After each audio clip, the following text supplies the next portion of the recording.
Hey, this is John Young. I just got one of the coolest little additions to a wet dry vac, or even my household shark vac.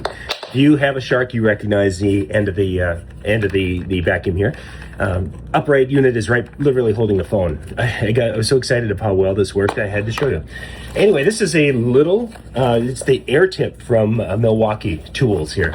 And it comes with a variety of different tips that are flexible little tubes, and they're marked size-wise. 3/8 inch tube right here, 5/8 inch, 1/4 inch.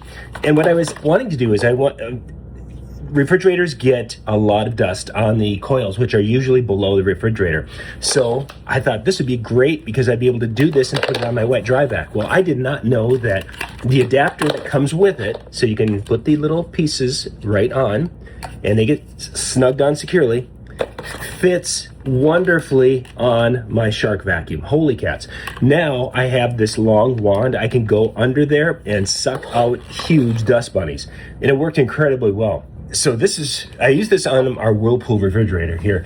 We've had other models, and the coils are on the bottom, so sometimes it's a snap off. This particular one has 2 screws that hold it in.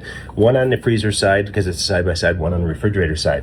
The key thing with this is you take the 2 screws out, and you have to have the doors open at a 90-degree angle. If you have them open too wide or not wide enough, this will not come out. It binds with the little trim pieces right here. So really quite simple to do. Once you've taken this off, you can get under there, and I'm going to go do some more cleaning under here before I put everything back together. But I just wanted to share with you the air tip connection here, and how well that helps to get in those really tight spaces below the refrigerator.